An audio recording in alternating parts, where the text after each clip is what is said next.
tenim aquí el Dani, bona tarda. Bona tarda. Ja els deia als espectadors que series aquí, no he dit amb quin tema, perquè d'entrada el Dani ens planteja una endevinalla. Un enigma. Un enigma.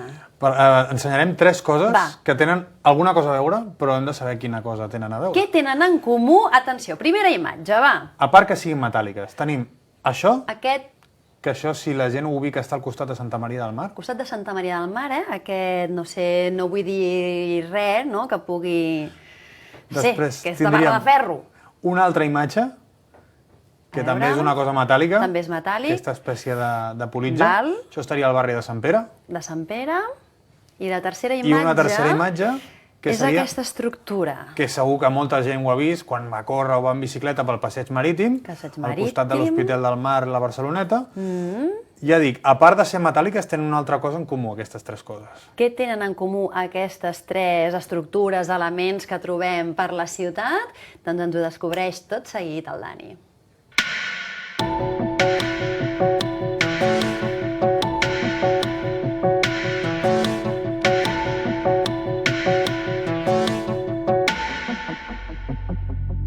Altres Barcelones, avui amb 3 elements d'entrada metàl·lics que... Tenen alguna cosa a veure, i la cosa que tenen a veure és que totes tenen a veure amb l'enllumenat públic a Barcelona.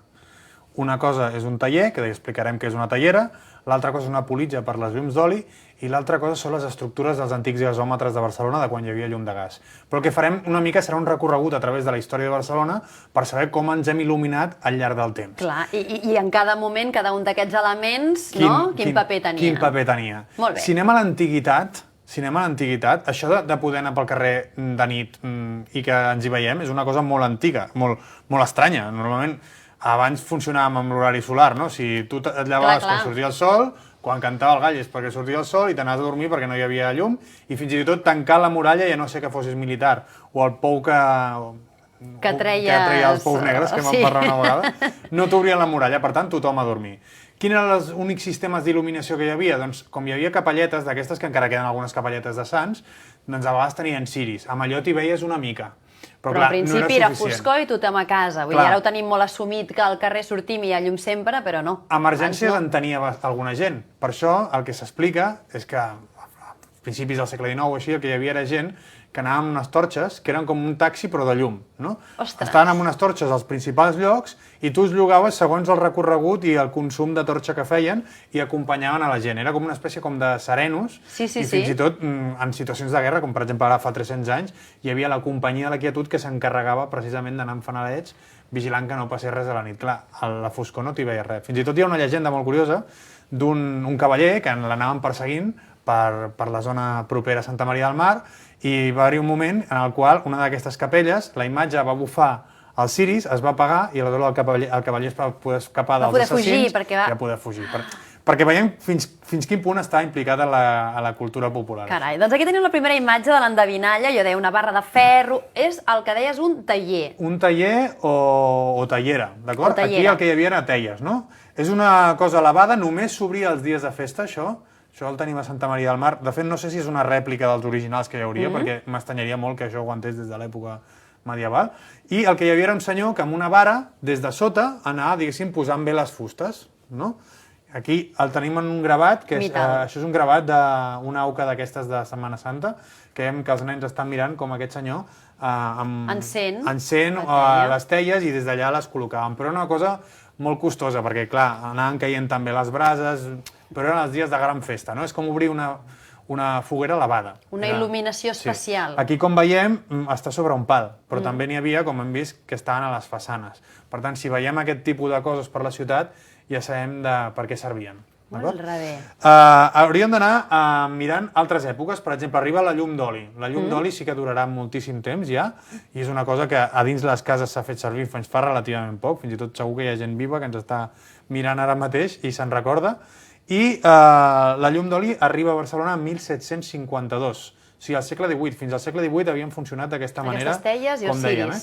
Aquesta foto és molt curiosa, és de l'any 1908, i si ens fixem hi ha una cosa que està agafada amb uns cables i va parar a les façanes. Aquesta fotografia, de fet, és de l'Arxiu Mas, venia a parlar d'una antiga façana i tal, però el que a mi em crida l'atenció és això, que és el que m'ha fet pensar que segurament totes aquestes diguéssim, politges que hi ha eren per fer baixar i pujar aquests fanals. Veiem que té com una part retràctil? Sí.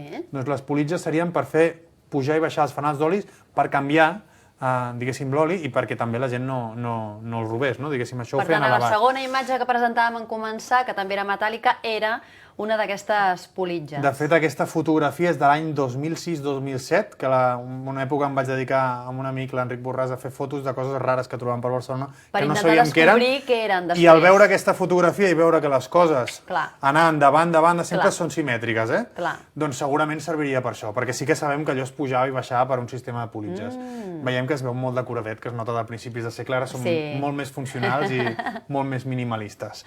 Altres coses que tenim, doncs l'aparició de l'oli, apareix una figura que després amb el gas seguirà, que és el fanaler. Aquest dibuix d'un auca és d'un fanaler de fanals d'oli, que eren els que anaven obrint els fanals d'un en un, diguéssim, pels carrers de Barcelona. Sempre m'ha semblat molt romàntic, això del fanaler. Del segle XVIII, o sigui, les llums d'oli comencen al segle XVIII. Hi havia vegades que la il·luminació era tan pèssima que de vegades demanaven a la gent que, sisplau, obrís les portes de les finestres de casa perquè, almenys amb la llum de les cases, que tenien llar de foc, etc. i llums, s'il·luminés el carrer. I arriba un moment que és la llum de gas. La llum de gas ho canvia absolutament tot, que és el moment de la màxima revolució, diguéssim, i en aquell moment la primera persona que ho fa, que és a principis del segle XX, és un senyor que es deia Josep Roura, que era professor de química, i munta un fanal de gas, que això s'havia descobert per Europa, havia vingut fins aquí, a la Llotja de Barcelona. A la Llotja de Barcelona causa una espantació total. De fet, Ferran VII, que era en aquell moment rei d'Espanya, arriba, veu aquells fanals de gas que utilitzaven les classes de dibuix de la Llotja, que tothom Imagina't quin privilegi. Quin luxe, i fins i tot s'ho copia i fa que ho portin a Madrid, als seus palaus, etc. Això comença, diguéssim... Només en va fer un, ja estava a la Llotja. Hi havia unes llums que eren per les classes de dibuix, però arriba un moment en el qual això es planteja fer-ho seriosament i utilitzar-ho per l'enllumenat públic. Per això s'obre un concurs públic, que és el 1871, i l'acaba guanyant un senyor que es deia Carles Le Bon. El Carles Le Bon munta una fàbrica de gas. Com es feia aquest gas? Doncs a partir del carbó, aquest carbó, doncs, diguéssim, es destil·lava i d'aquí sortia el gas que se li va dir gas Le Bon, per això, que era el gas que perquè era el fundador, diguéssim, qui va guanyar el concurs. Aquest senyor funda una companyia que es diu Societat Catalana de Alumbrado de Gas, que després acaba dient-se la Catalana de Gas. I de la Catalana de Gas ja en sona tots una mica més, la Catalana de Gas, doncs tenim molts vestigis, i la majoria d'aquests vestigis els trobem justament on dèiem, a la Barceloneta, que són els antics gasòmetres i les antigues estructures del gas. Per tant, anem a la tercera imatge, que d'entrada tu plantejaves que era el gasòmetre. Sí, jo de petit sempre deia, aquesta és una de les torres que hi havia, aquella estructura que ens queda a l'esquerra és aquella estructura metàl·lica que jo deia, és un circ o què és de petit aquí? Sembla una carpa, no? Jo sempre havia pensat que era una carpa de circ quan era petit, però no, era les estructures del gasòmetre. Tenim la torre aquesta... Que és molt bonica. És molt bonica, també es nota que és d'època, també. Tenim l'estructura metàl·lica del costat i després també ens queda una espècie com de caseta modernista que hi havia allà. La història del senyor Le Bon és una mica complicada, perquè aquest senyor acabarà muntant una altra societat a nom seu que farà competència en aquesta mateixa i muntarà una fàbrica al costat. Carai! És una cosa una mica truculenta de negocis estranys, Però, clar, i això què té a veure? Aquesta carpa per què servia? Doncs aquí ens hem d'imaginar que hi havia uns dipòsits i aquests dipòsits ocupaven precisament aquesta rodona. Un dia vaig estar a l'Havana, a Cuba... Ara hi juguen a bàsquet, Sí. Un dia vaig estar a l'Havana, a Cuba, i em vaig comprar un llibre antic de fotos antigues de Barcelona, a l'Havana, i es deia Barcelona a la vista, i entre elles vaig descobrir per què servia això. En aquesta foto antiga, que està feta des de dins d'un d'aquests gasòmetres, doncs veiem que a peu pla es pot veure davant una altra d'aquestes estructures. Per tant, hi havia més d'una d'estructura d'aquestes. Sí, aquestes estructures el que tenien a dins era el gas, no? Eren les que suportaven aquell dipòsit de gas. En aquesta fotografia antiga, que jo sé que el llibre el va regalar a algú el 1913, perquè està signat aquest llibre. I va acabar, què? Una llibreria de vell a l'Havana? Sí, segurament algú que vivia a Barcelona ho va regalar a algú de l'Havana i després va venir un senyor de Barcelona, que era jo, i vaig comprar-me el llibre i me'l vaig tornar a Barcelona. Que curiós! Sí, que tant d'esforç per anar allà i torna, al final.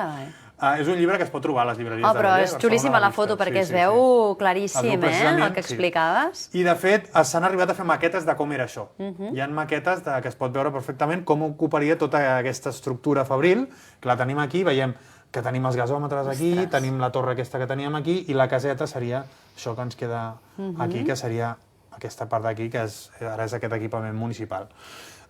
Respecte al gas, doncs va haver-hi un moment en el qual això va començar a expandir-se per la ciutat i va causar un furor impressionant. De fet, hi ha un dibuix de quan van posar les primeres llums de gas que la van fer davant de Santa Maria del Mar, justament on hi ha les talleres, i això, per exemple, hi ha un il·lustrador que es diu Ramon Torres. Aquest senyor va fer un dibuix que surt tothom fascinat al costat d'un fanal. O sigui, una cosa que a nosaltres ens sembla la cosa més normal del món, doncs la gent es quedava impressionadíssima de veure aquell nou invent. La llum de gas, ja venien de la llum d'oli, que era molt tènue, quan arriba la llum de gas, doncs l'expectació era aquesta, no? Tothom a mirar-ho com si fos el gran espectacle que podia haver-hi. Clar, ho era. Sí. La llum de gas, a part, ens va portar personatges populars. Per exemple, un senyor que es deia Pere Bufa.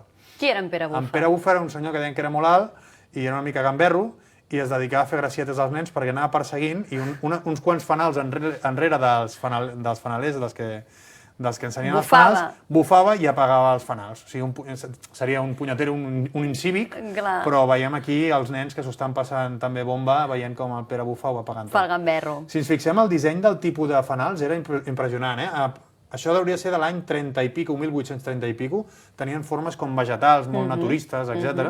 És el que després ens entroncarà una mica amb el modernisme i tota aquesta estètica. De fet, alguns dels fanals que encara queden per Barcelona són models com aquests. Eren els fanals de gas d'aquella època, segur que els hem vist igual, no? I tant. Alguns són els autèntics, que simplement s'ha canviat el dispositiu i s'han tornat fanals elèctrics. Fanals com el de Canaletes, tot això és d'aquesta època. Correcte. O sigui, que llegendes medievals de la font de Canaletes, la font de Canaletes era important abans que hi hagués aquell sortidor. Aquell sortidor és de l'època dels fanals de gas, de fet. També hi ha gent que diu que allò marca les entrades de les muralles de Barcelona, però n'hi ha que estan fora de les entrades de muralles de Barcelona.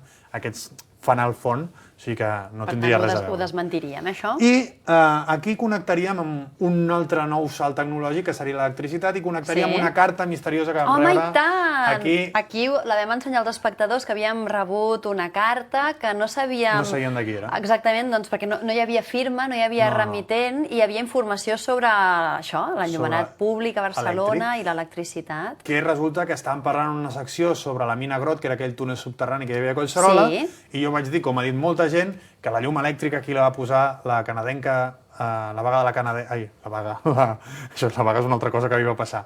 La fàbrica de la canadenca, les xemeneies del Paral·lel, i aquesta persona que la vam acabar localitzant, que és la Pilar Feixas... La Pilar, em va dir, no, hi ha una persona que sempre l'obliden. Aquí tenim una espècie com d'autoodi, no? Sempre diem, els llibres d'història de Barcelona, que s'estudien aquí als instituts, diuen que qui va inventar el submarí era Jethro Tull, un senyor anglès per travessar el Tàmesis, quan va ser Narcís Monturiol.